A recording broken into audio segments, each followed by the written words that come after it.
Shalom. Puji Tuhan, bersyukur hari ini, Minggu 7 Maret 2021, kita diizinkan Tuhan melaksanakan ibadah adaptasi baru, seri baru, 2 kali ke-22, bertempat Minggu Prapaskah ketiga. Mari terus bersyukur, jaga, dan waspada diri sekaligus jaga jasmani dan jaga tangga dengan tetap mematuhi protokol kesehatan, mendukung upaya menekan laju bertambah kasus COVID-19. Tetap semangat dan berhikmat. Berikut warta jemaat hari ini, jadwal ibadah dan pengkhotbah Minggu 7 Maret 2021, Bapak Pendeta Novembri Klodono dari GKJ Dagen. Minggu 14 Maret 2021, Bapak Pendeta Sarif Rihono dan Saudara Aposan Tapu Bolon. Masa Paskah 2021, tema Menjadi Manusia Paskah atau Dados Manungso Paskah. Ayat dasar dari Yohanes pasal 27 ayat yang ke-17. Rangkaian kegiatan termasuk aksi puasa selengkapnya dapat dibaca di lembaran Masa Raya Paskah Jemaat Antebe 2021 yang dibagikan Minggu 21 Februari. Lalu bagaimana untuk Bumbu Berkah Paskah? Sudah mulai? Semoga sudah. Mari yang belum segera bisa mulai sebagai rasa syukur nyata kita terhadap pengorbanan Kristus Yesus, Tuhan kita. Tidak ada kata terlambat, hal yang penting terus kita hayati. Semua harus didasari rasa syukur, sukarela, dan sukacita untuk bakti dan kemuliaan Tuhan, Sang Sumber Anugerah. Jadwal persekutuan pemahaman Alkitab di gereja A. Pemuda Remaja sesuai jadwal yang disusun PRC. Yang kedua PWJ, Sabtu pukul 16 minggu kedua. Keluarga dewasa Rabu pukul 18 minggu pertama dan ketiga. Adioso Sabtu pukul 16.30 minggu yang keempat. Persekutuan akan dimulai pada minggu kedua bulan ini. Petugas kebersihan gereja dan persiapan tanggal 7 Maret 2021 dan ibadah Minggu 7 Maret 2021, keluarga Antebe Tegal Lombok Timur. Persiapan Sabtu 13 Maret 2021 dan ibadah Minggu 14 Maret 2021, keluarga Antebe Lotongan Plus. Persembahan ibadah Minggu 28 Februari 2021, Rp1.547.000. Terima kasih kepada Bapak Pendeta Novembri atas pelayanan khotbah hari ini.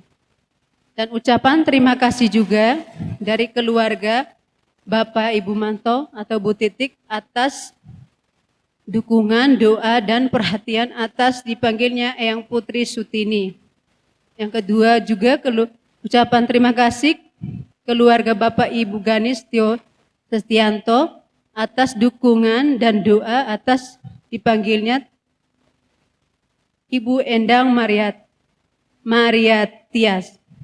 Kiranya Tuhan yang Maha Kasih menyertai kehidupan kita sekalian.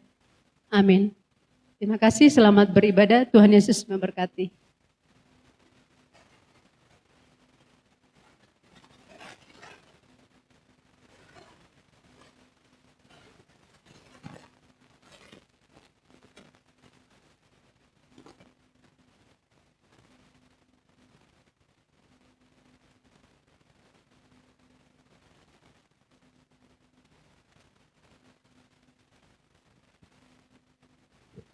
Selamat pagi Bapak Ibu Saudara yang terkasih.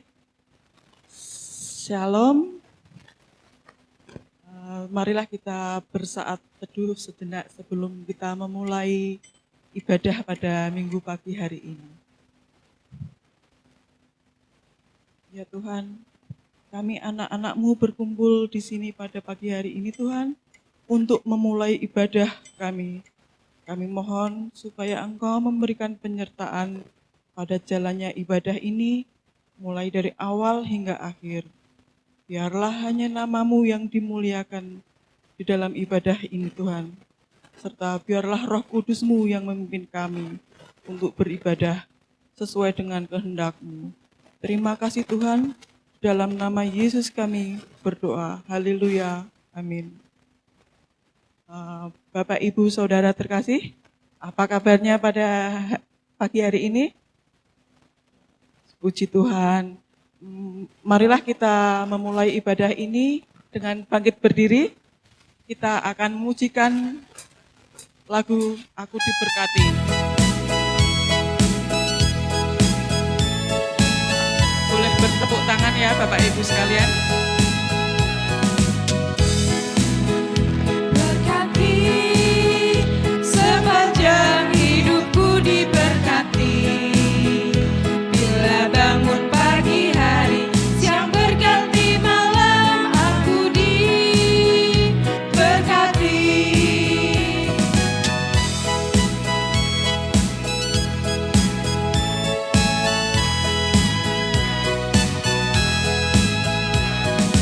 Jadi berkat sepanjang hidupku, jadi berkat.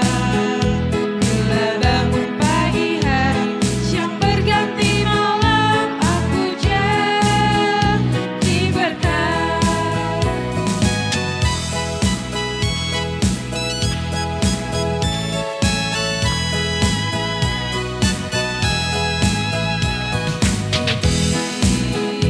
Berkati sepanjang hidupku diberkati. Bila bangun pagi hari, siang berganti malam, aku diberkati.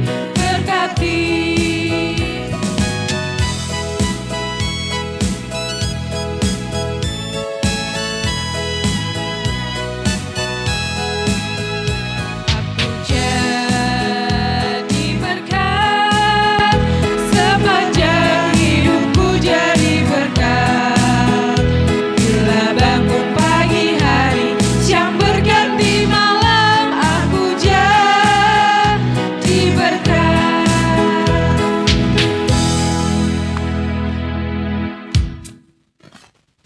Jemaat yang terkasih, marilah kita mulai ibadah ini dengan bersama-sama menyatukan hati, memuliakan Tuhan melalui nyanyian rohani 97 dan KPJ 2.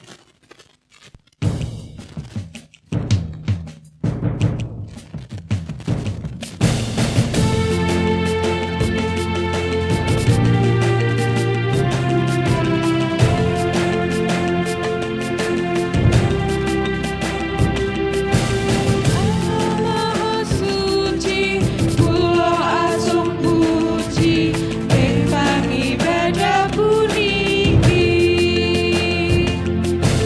Aku kamulyanto, aku sepaduka, kang nitaken jagat raya.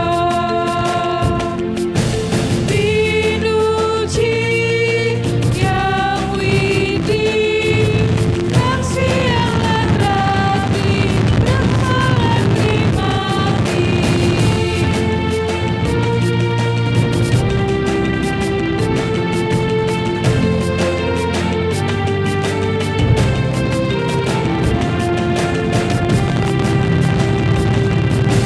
Tuhan Allah hadir dalam rumah ini, hai sembah sujud di sini. Diam dengan hormat, serta jiwa, tunduklah menghadap Dia. Terimalah sabdanya, minta diberkati dan serahkan hati. Salam, selamat pagi saudara-saudara yang terkasih. Mari kita menyiapkan hati kita memasuki ibadah Minggu Prapaskah atau Minggu Sengsara yang ketiga ini. Mari kita tabiskan ibadah kita dalam pengakuan.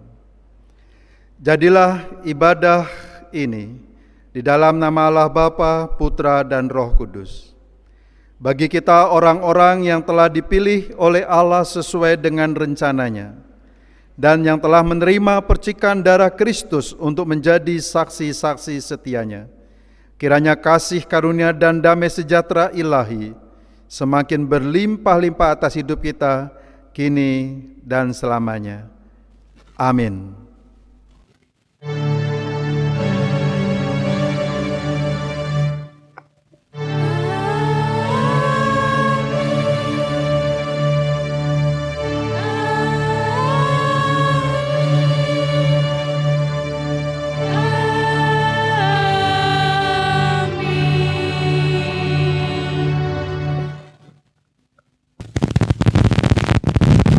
Sebagai wujud syukur kita kepada Tuhan karena berkat-berkat-Nya yang luar biasa dalam kehidupan kita, marilah Bapak Ibu Saudara sekalian, kita naikkan pujian syukur, Kau telah memilihku.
perintah untuk hidup dalam kasih.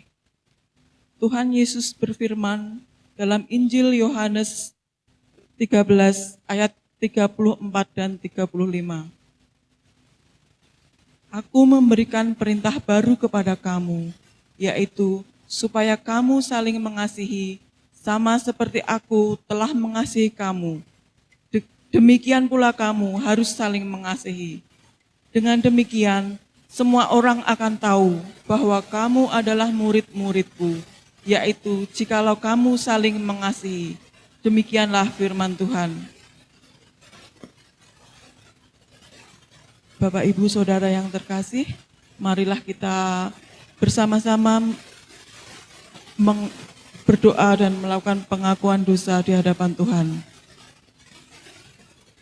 Allah sumber kasih dan hidup kami, hanya oleh kasih-Mu kami beroleh penebusan dan hidup. Kami mohon ampun Tuhan, atas ketidakmampuan kami mengasihi Engkau, serta seperti yang Engkau kehendaki. Engkau terus setia menjadi Bapa kami yang mulia. Kasih-Mu terus Kau anugerahkan, bahkan Engkau memulihkan hidup kami, sehingga kami boleh terus punya harapan.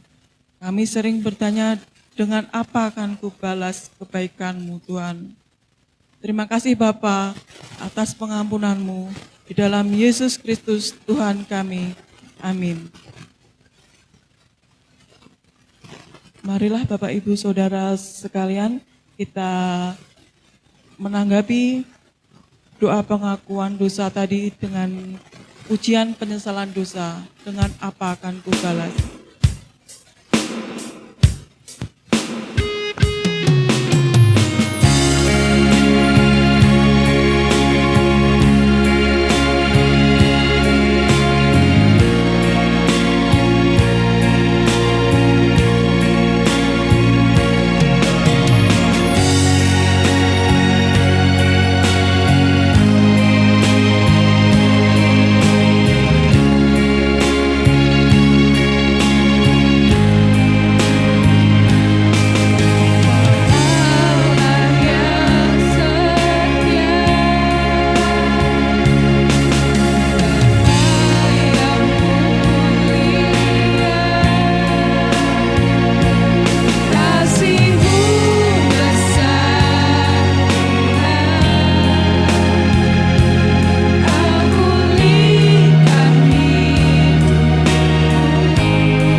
kami undang untuk bangkit berdiri. Berita anugerah kita terima dalam Mazmur 32 ayat ke-5. Dosaku kuberitahukan kepadamu, dan kesalahanku tidaklah kusembunyikan. Aku berkata, aku akan mengaku kepada Tuhan pelanggaran-pelanggaranku, dan Engkau mengampuni kesalahan karena dosaku. Demikianlah berita anugerah Tuhan. Bapak, Ibu, Saudara yang terkasih dalam Tuhan Yesus, kita pada pagi hari ini diberi kesempatan untuk saling berbagi senyum, sapa, dan salam kepada saudara-saudara kita semua, tanpa harus berjabat tangan ya Bapak Ibu sekalian. Dengan diiringi lagu Dalam Yesus Kita Bersaudara.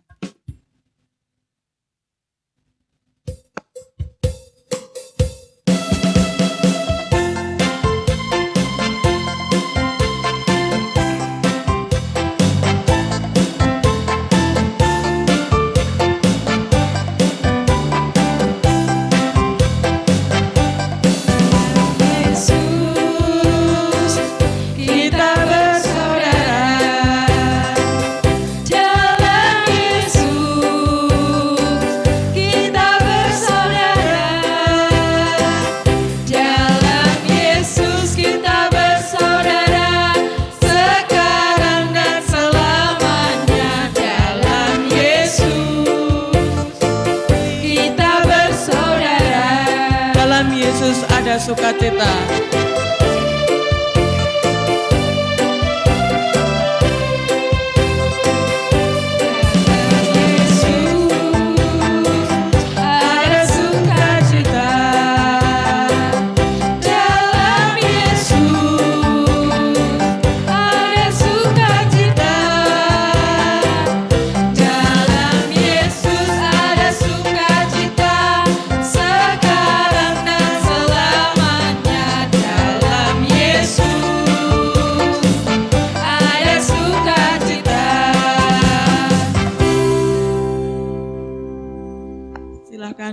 Duduk kembali Bapak Ibu Saudara sekalian. Bapak Ibu Saudara sekalian, sebelum kita mendengarkan firman Tuhan, marilah kita pujikan pujian tanggapan, ikut Dikau saja Tuhan.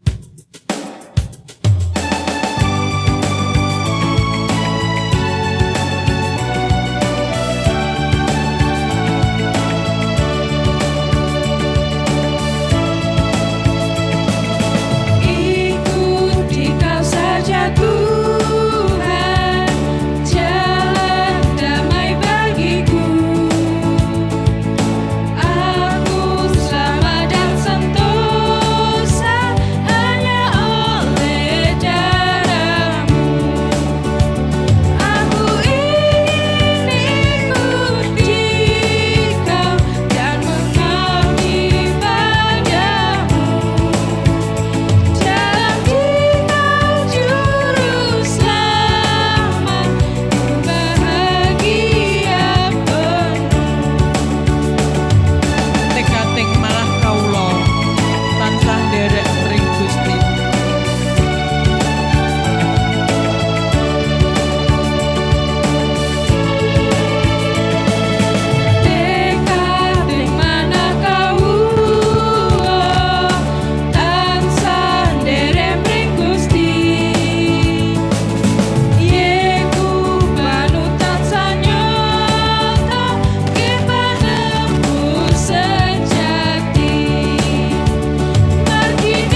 Kini saudara-saudara, tibalah saatnya kita akan mendengarkan sabda Tuhan.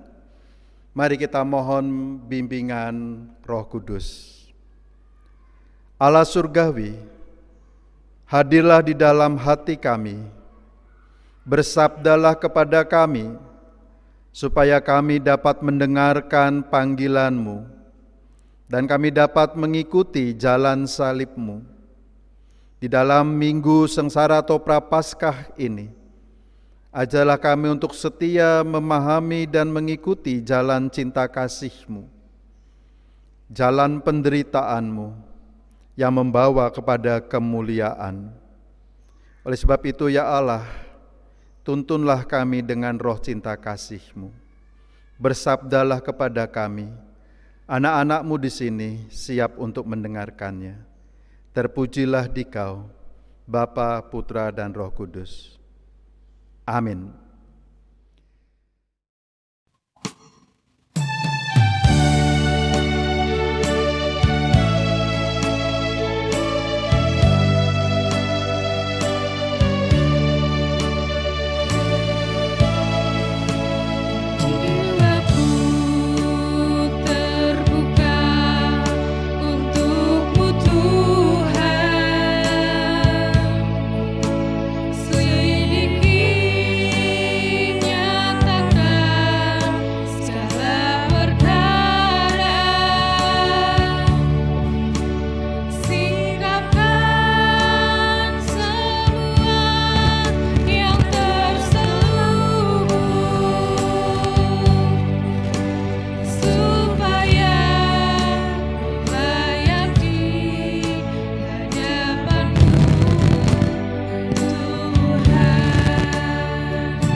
Kekasih-kekasih Kristus, bacaan kita pada saat ini diambil dari Injil Yohanes 2 ayat 13 sampai 22. Yohanes 2 ayat 13 sampai 22. Ketika hari raya Paskah orang Yahudi sudah dekat, Yesus berangkat ke Yerusalem. Dalam bait suci didapatinya pedagang-pedagang lembu, kambing domba dan merpati, dan penukar-penukar uang duduk di situ. Ia membuat cambuk dari tali lalu mengusir mereka semua dari bait suci dengan semua kambing, domba, dan lembu mereka. Uang penukar-penukar dihamburkannya ke tanah, dan meja-meja mereka dibalikkannya. Kepada pedagang-pedagang merpati ia berkata, "Ambillah semua ini dari sini. Jangan kamu membuat rumah Bapakku menjadi tempat berjualan." Maka teringatlah murid-muridnya bahwa ada tertulis, "Cinta untuk rumahmu menghanguskan aku." Orang-orang Yahudi menantang Yesus, katanya, "Tanda apakah yang engkau tunjukkan kepada kami bahwa engkau berhak bertindak demikian?" Jawab Yesus kepada mereka, "Rombak bait Allah ini, dan dalam 3 hari aku akan mendirikannya kembali." Lalu kata orang Yahudi kepadanya, 46 tahun orang mendirikan bait Allah ini dan engkau dapat membangunnya dalam 3 hari? Tetapi yang dimaksudkannya dengan bait Allah ialah tubuhnya sendiri. Kemudian sesudah ia bangkit dari antara orang mati, barulah teringat oleh murid-muridnya bahwa hal itu telah dikatakannya.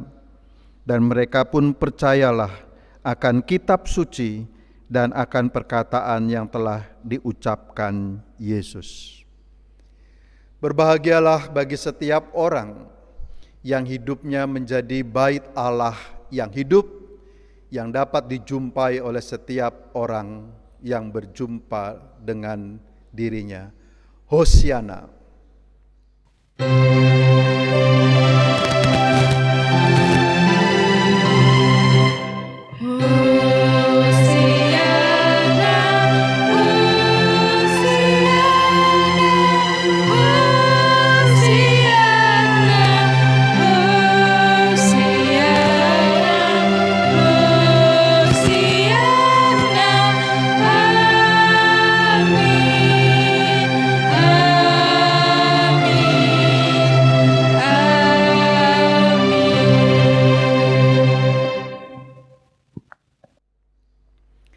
Saudara-saudara yang terkasih, dalam Minggu Sengsara atau Prapaskah yang ketiga ini, tema kita adalah bagaimana cintaku pada rumah Tuhan. Dalam perikop ini kita dapat memahami apa arti bait Allah dalam Yudaisme. Dan mengapa imam-imam Lewi begitu marah ketika Yesus menjungkir balikan meja-meja tempat penukaran uang dan tempat penjualan hewan-hewan kurban syukuran. Karena dalam Yudaisme, tempat yang suci itu adalah bait Allah. Bait Allah menjadi simbol di mana terjadi perjumpaan Allah dengan manusia. Itulah sebabnya bait Allah hanya boleh diisi oleh orang-orang yang dianggap tahir. Sedangkan orang-orang yang dianggap tidak tahir, orang najis, orang seperti kusta, orang lepra, orang buta, orang lumpuh, orang yang kerasukan setan, tidak boleh masuk pekarangan bait Allah. Karena Allah dianggap tidak mungkin berjumpa dengan kenajisan.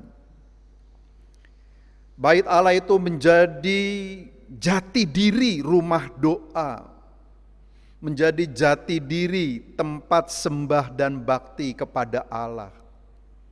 Sehingga jangan main-main dengan bait Allah gitu loh.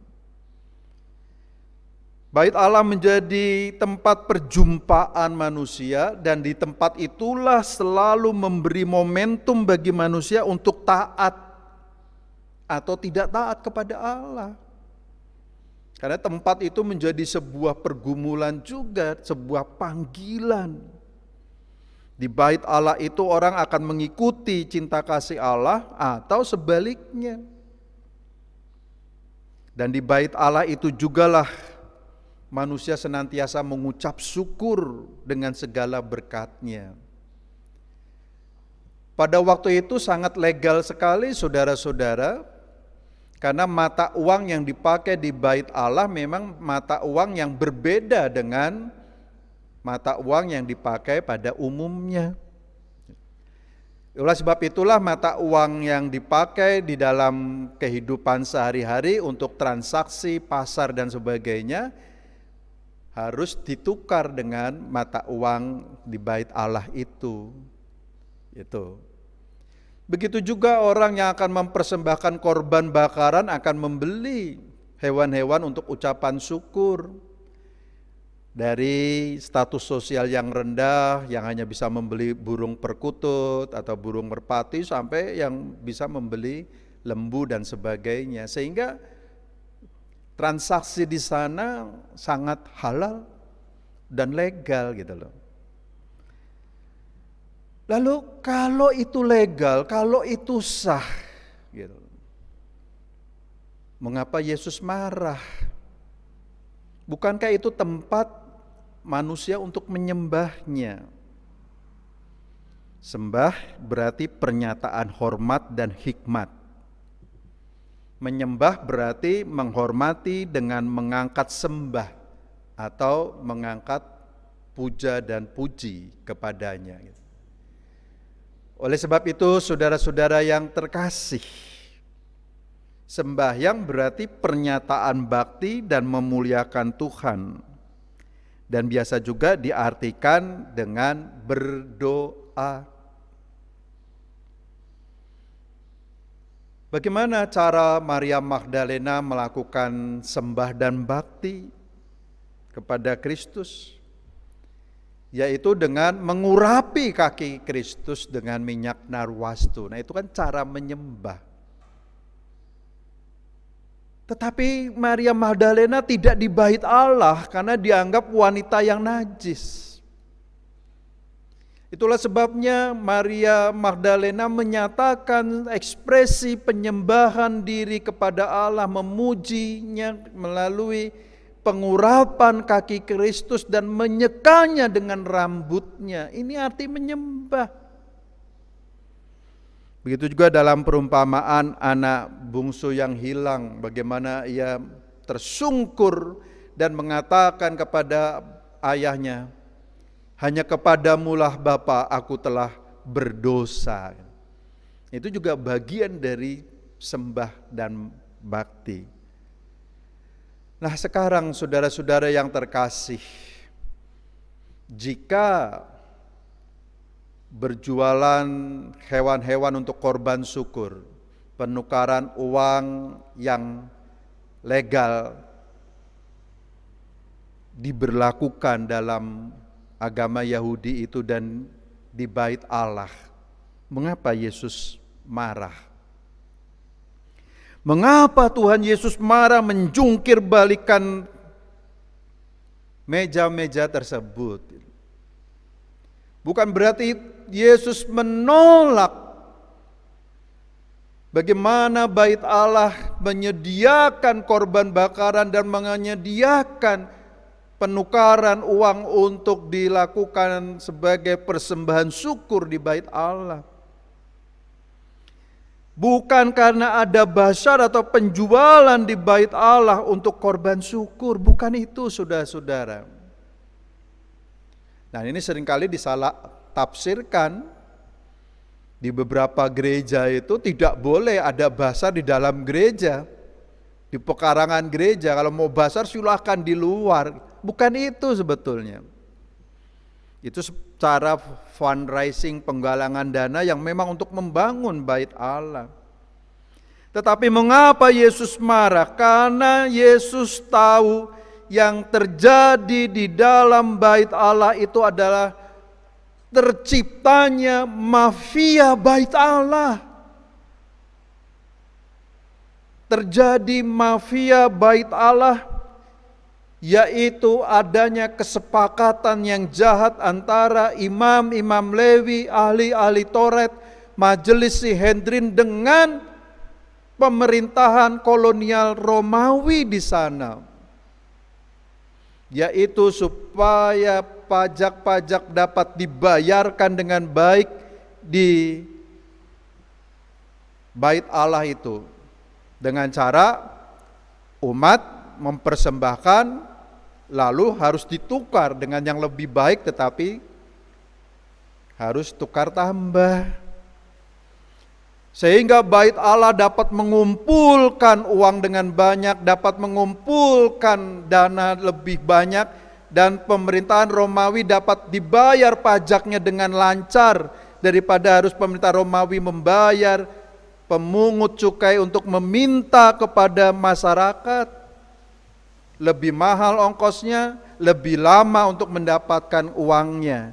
Maka dijadikanlah sebuah sistem bahwa persembahan di bait Allah dibuat sistem supaya umat yang mempersembahkan persembahan dari rumah ditukar dengan yang lebih bagus, yang dianggap lebih tahir, sehingga umat harus memberikan tambahan.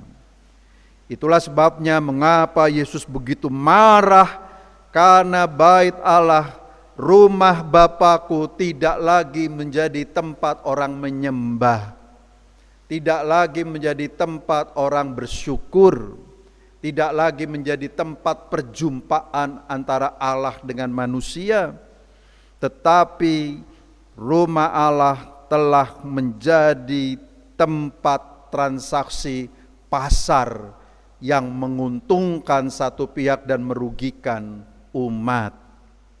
Itulah sebabnya Yesus begitu marah kepada mereka. Persembahan umat dari hati yang tulus harus mengalami pemaksaan, penukaran barang yang dianggap halal, yang dianggap tahir oleh imam-imam. Dengan demikian, bait Allah dapat mengumpulkan uang lebih cepat, lebih banyak, dan dapat taat kepada pemerintahan Romawi dengan membayar yang lebih baik. Pemerintah Romawi senang, bait Allah dijaga, tetapi umat mengalami apa yang disebutnya kegagalan dalam menyembah cinta kasih Tuhan. Bait Allah tidak lagi menjadi jati diri rumah Tuhan. Bait Allah tidak lagi bisa menjadi simbol perjumpaan manusia dengan Sang Ilahi. Bait Allah tidak lagi menjadi jati diri orang untuk berbuat baik kepada Allah dan mengucap syukur kepada Sang Pemberi. Nah, saudara-saudara yang terkasih, bagaimana cintaku pada rumah Tuhan diwujudkan? Apakah kita ingin seperti imam-imam Lewi itu? Di gereja kita menciptakan supaya persembahan harus ditukar dengan persembahan yang lebih baik supaya kita bisa membuktikan kita mencintai rumah Tuhan? Tidak, saudara-saudara yang terkasih. Karena Yesus justru mengkritiknya. Praktek keagamaan yang sudah tercemar, praktek keagamaan yang hanya berorientasi pada pasar, praktek keagamaan yang telah merubah bait Allah menjadi sarang penyamun. Ayat 16 dan 17 Yesus bersabda, kepada pedagang-pedagang merpati ia berkata, ambil semua ini dari sini. Jangan kamu membuat rumah Bapakku menjadi tempat berjualan. Di bagian lain, Yesus mengatakan, mereka telah menjadikan rumah Bapakku sarang penyamun. Maka teringatlah murid-muridnya bahwa ada tertulis, cinta untuk rumahmu menghanguskan aku. Jadi mencintai bait Allah dengan cara yang keliru, itu bagi Allah justru menghanguskan aku. Justru mencemarkan namaku. Dan itu kan yang terjadi, saudara-saudara. Seringkali kita ingin membela agama kita. Seringkali kita ingin mendirikan tempat-tempat yang anti maksiat. Kita ingin mendirikan kehidupan yang suci. Tapi justru dengan pedang, dengan kekerasan, dengan melukai orang lain. Cinta kepada Tuhan justru menghanguskan Allah. Itukah orang beriman? Nah, maka bagaimana cintaku pada rumah Tuhan diwujudkan? Tuhan Yesus akan meluruskan arah bait Allah lagi. Tuhan Yesus akan meluruskan arah bait Allah kembali. Bukan gedungnya, karena gedungnya telah dicemari oleh praktek transaksi pasar yang mengotori rumah Bapakku. Tapi Yesus mengganti bahwa dirinya lah bait Allah yang hidup dan yang sejati. Maka Yesus berkata, dalam 3 hari aku akan membangunnya kembali. Mereka kaget. Salomo membangun 46 tahun, kayu-kayu tarbantin dari Ethiopia, tukang-tukang sampai 30.000 pasukan, Yesus sendiri, dan hanya 3 hari.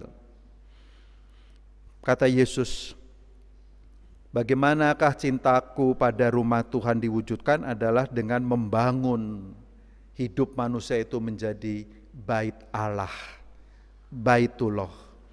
Manusia harus menjadi manusia yang berhati bait Allah. Bukan manusia menjadi manusia yang ada di bait Allah, tetapi Yesus menginginkan manusia yang percaya kepada Allah harus menjadi manusia yang berhati bait Allah. Sehingga sekalipun dia tidak ada di bait Allah, dia adalah bait Allah yang berjalan, yang dapat dijumpai oleh setiap orang. Manusia harus menjadi manusia yang berhati bait Allah. Tempat perjumpaan dengan Allah, tempat menyembah Allah, tempat berdoa kepada Allah, tempat memberi rasa syukur kepada Allah. Di mana itu? Di hati. Tidak salah saudara-saudara kita membangun gedung gereja, apalagi Antepe ini kan mau dewasa toh. Tahun ini diuji. Tapi jangan sampai gereja Antepe ini menjadi bait Allah yang dimarahi oleh Tuhan Yesus. Tetapi gereja Antepe harus menjadi simbol dari hati umat. Hati umat yang bersih, gerejanya akan bersih. Hati umat yang mendatangkan cinta kasih, gerejanya akan menjadi tempat orang menabur cinta kasih dan menuai cinta kasih. Itu saudara-saudara. Siap dewasa toh? Ayo kita bangun. Baik gedungnya maupun bait Allah di dalam hati kita. Itu yang Yesus minta.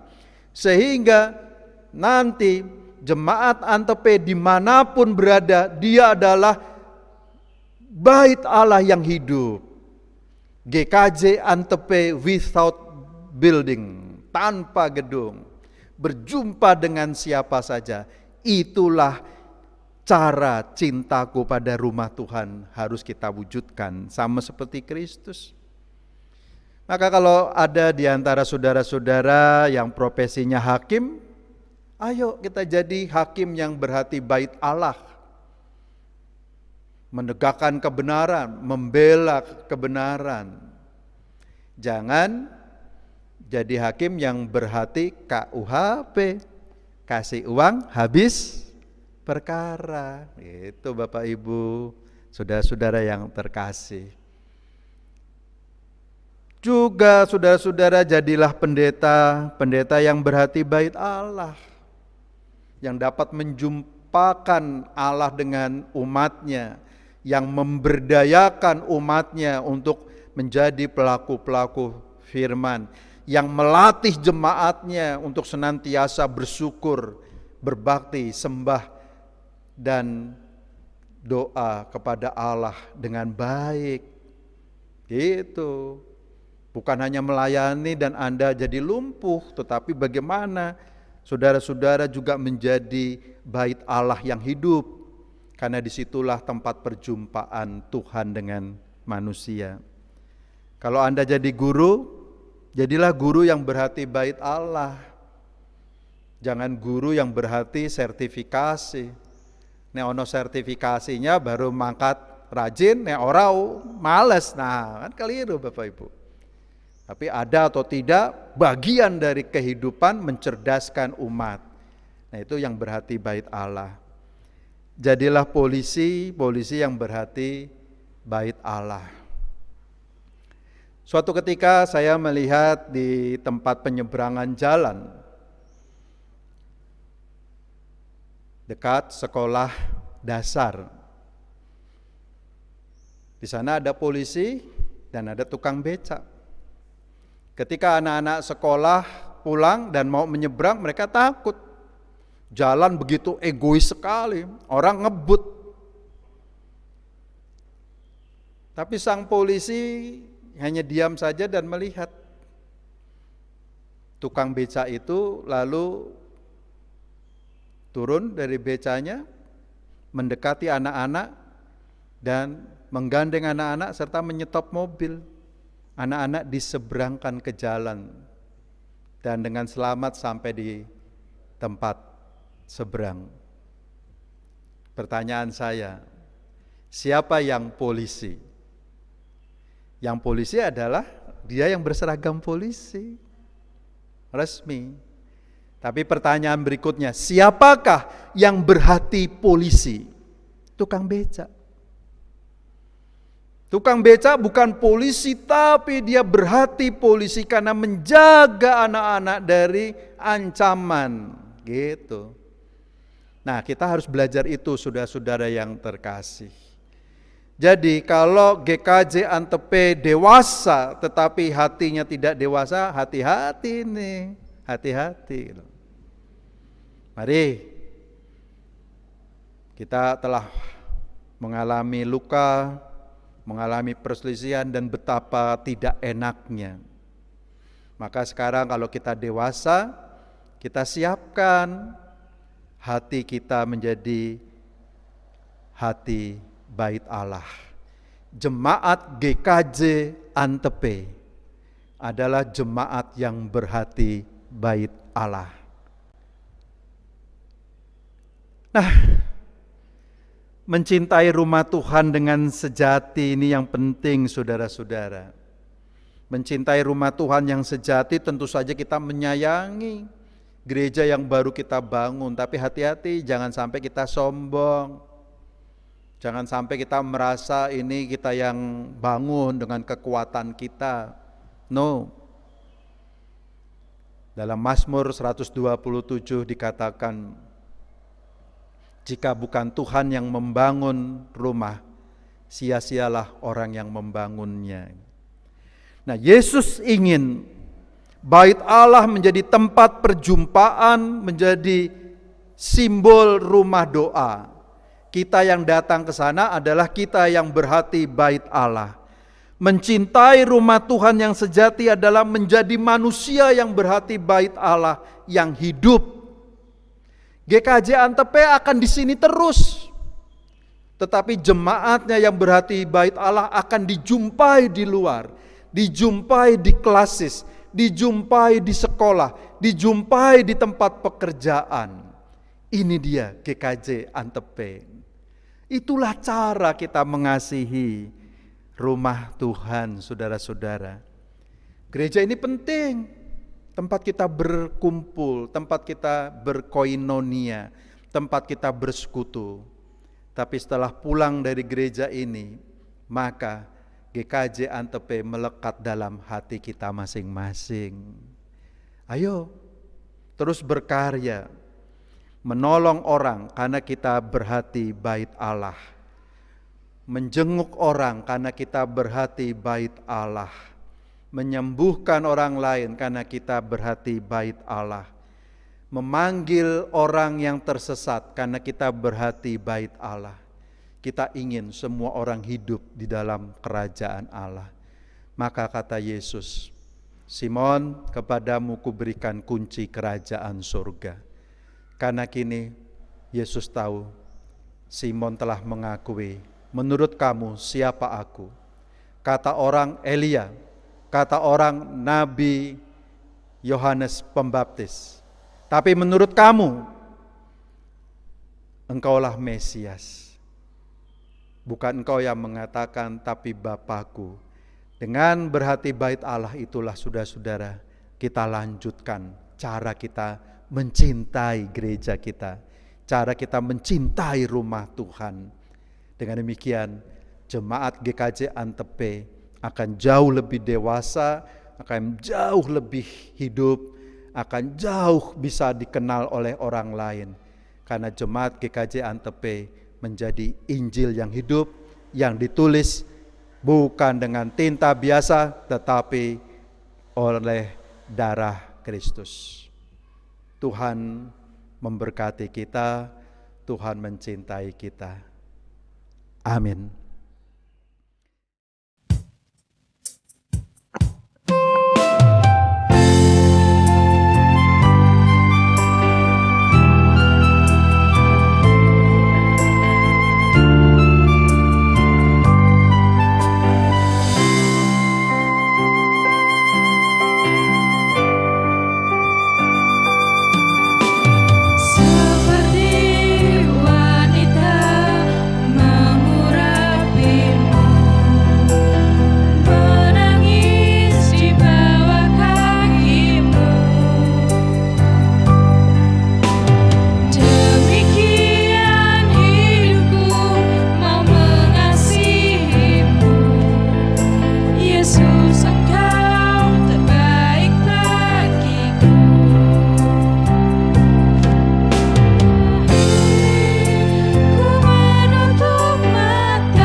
Mari kita berdoa.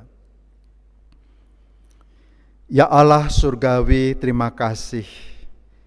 Dalam minggu sengsara dan minggu prapaskah yang ketiga ini Engkau telah mengajarkan kami bagaimana kami mewujudkan cara mencintai rumah Tuhan dengan sejati.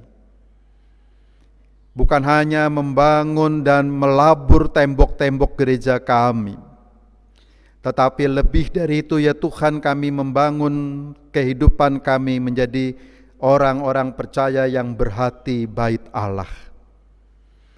Itulah sebabnya Engkau ya Yesus bersabda bahwa praktek keagamaan yang telah keliru dan tidak dapat lagi membangun hati manusia menjadi manusia yang berhati bait Allah akan Engkau luruskan.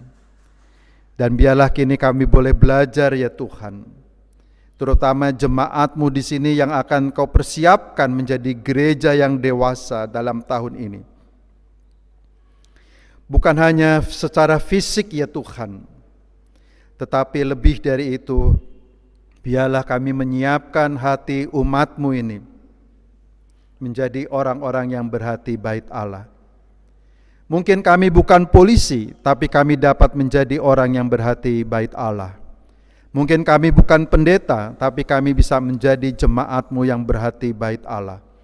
Mungkin kami bukan hakim, tapi kami bisa menjadi orang percaya yang berhati bait Allah, yang senantiasa membela kebenaran, yang memperjuangkan keadilan dan mewujudkan cinta kasih-Mu. Tolonglah kami ya Tuhan. Begitu juga kami berdoa kiranya Bapel kelas Salatiga bagian selatan maupun bagian utara dapat Tuhan berikan hikmat surgawi-Mu, sehingga dalam proses pendampingan pendewasaan jemaat-Mu ini, sungguh-sungguh jemaat-Mu Kau persiapkan, dan mereka dapat menjadi tangan Tuhan yang membantu jemaat-Mu ini tumbuh dewasa. Kami berdoa ya Tuhan bagi Majelis GKJ Menara Kasih yang Tuhan cintai. Kiranya kami dapat bertumbuh bersama-sama membangun cinta kasih-Mu. Dan kami boleh membangun kembali tali silaturahmi dengan saudara-saudara kami yang lain, supaya kami dapat membangun persekutuan yang indah kembali. Kami dapat belajar dari jalan salib-Mu ya Allah, supaya kami dapat mewujudkan gereja yang berhati bait Allah. Kami berdoa bagi saudara-saudara kami yang berbaring sakit, yang tidak dapat secara mandiri untuk melakukan karya-karya dengan bebas. Tuhan tolonglah kami. Keringkihan ragawi kami tidak menyebabkan kami hidup terpisah secara jiwa dan rohani kami dengan Tuhan.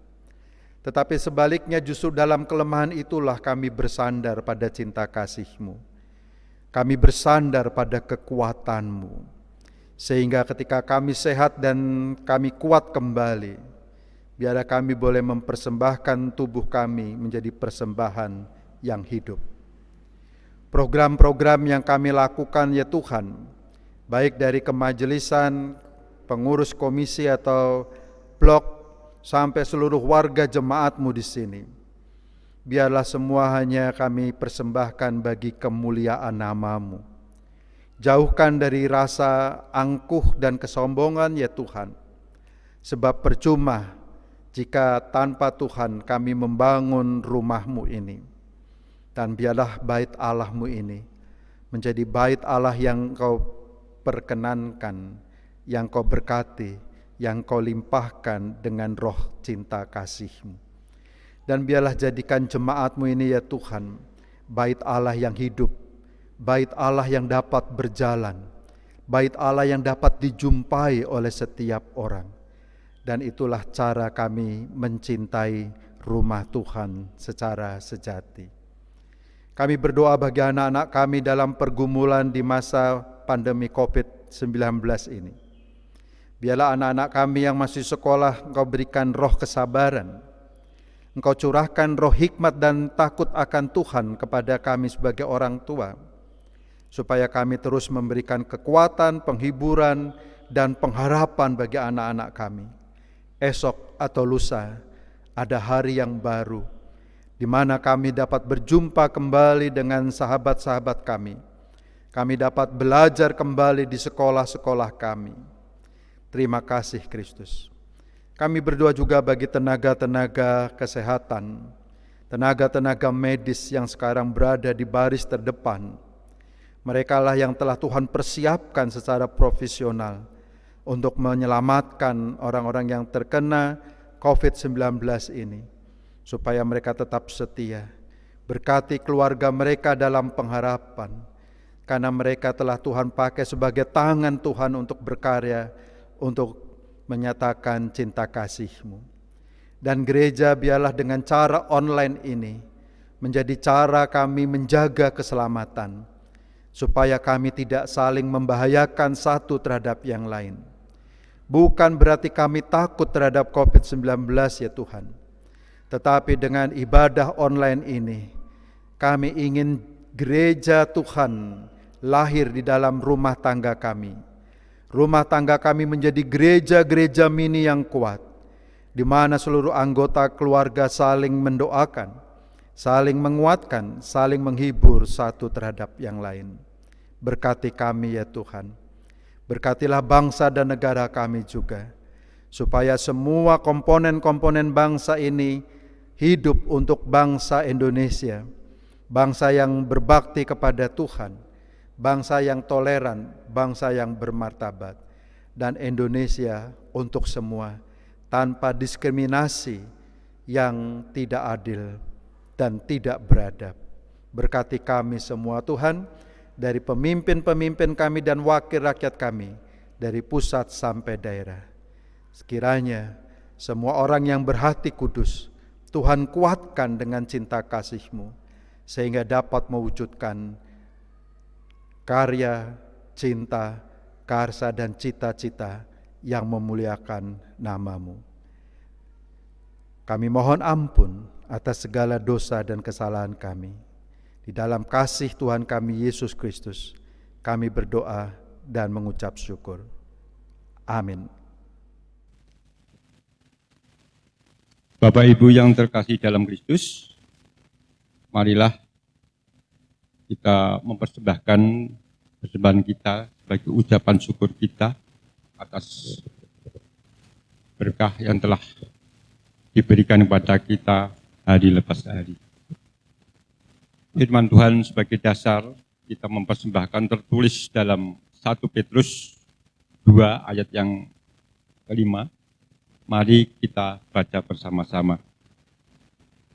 Dan biarlah kamu juga dipergunakan sebagai batu hidup untuk pembangunan suatu rumah rohani, bagi sesuatu imamat kudus, untuk mempersembahkan persembahan rohani yang karena Yesus Kristus berkenan kepada Allah.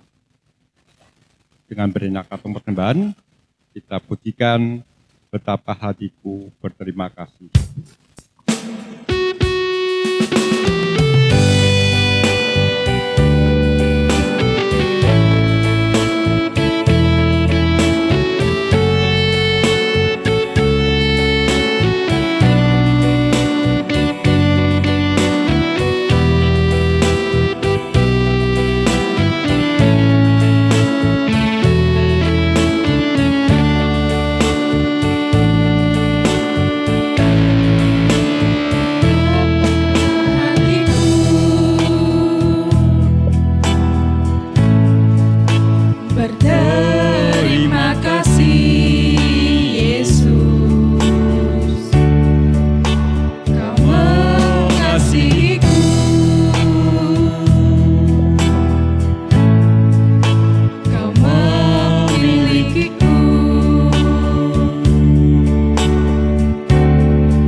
Bapak Ibu yang terkasih Kristus, mari kita panggil berdiri untuk mengaturkan persembahan dalam doa yang akan kami antarkan.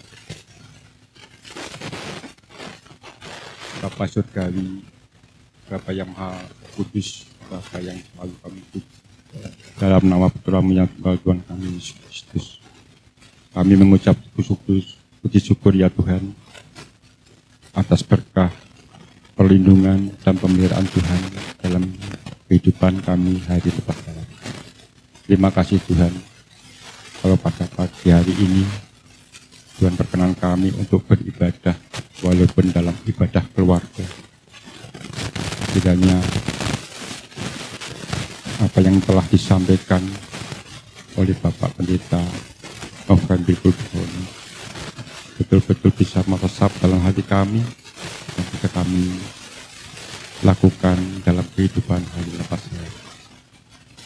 Terima kasih Tuhan atas perkenan Tuhan dalam kehidupan kami untuk mempersembahkan hidup kami dan sebagai simbolis atas cinta kasih Tuhan kepada kami dan persembahkan sebagian dari harta kebaikan kami. Kiranya Tuhan sucikan, Tuhan berkati, sehingga kegunaannya hanyalah untuk pemuliaan nama Tuhan. Berkati saudara kami yang telah Kau pilih untuk mengelola persembahan ini ya Tuhan. Boleh kami doa untuk Bapak Bilkudono yang telah menyampaikan kebenaran firman-Mu, kiranya Tuhan berkati dalam pelayanan maupun dalam keluarga. Bapa yang surga, sebentar kami akan mengakhiri ibadah ini dan melakukan aktivitas kami selanjutnya. Kiranya Tuhan bimbing, Tuhan berkati. Doa yang kurang sempurna ini ya Tuhan, kami panjatkan atas nama dalam nama Tuhan kami Yesus Kristus. Doa Bapa kami.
Bapak Ibu yang terkasih, marilah kita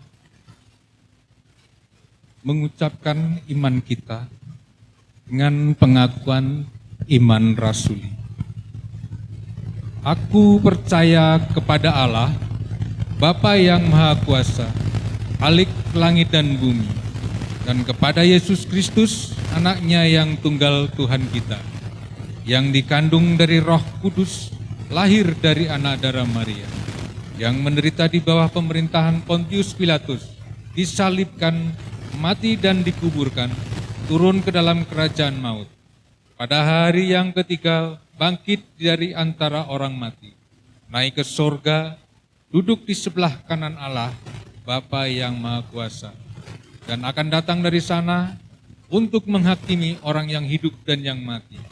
Aku percaya pada Roh Kudus, gereja yang kudus dan am, persekutuan orang kudus, pengampunan dosa, kebangkitan daging, dan hidup yang kekal. Jemaat yang terkasih, marilah kita pujikan dari pujian pengutusan PKJ 185, Tuhan mengutus kita.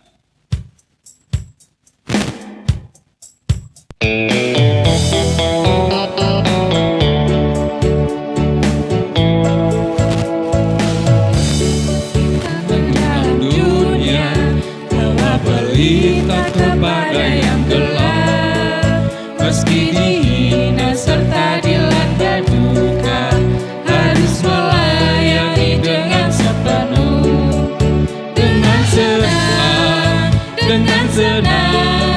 Marilah kita melayani umatnya dengan senang, dengan senang. Berarti kita memuliakan namanya.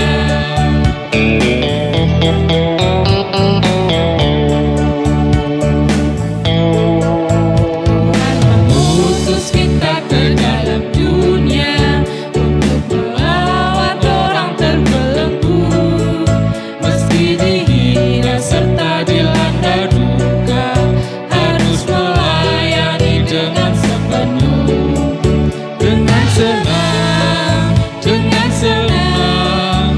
Marilah kita melayani umatnya dengan senang, dengan senang. Berarti kita memuliakan namanya.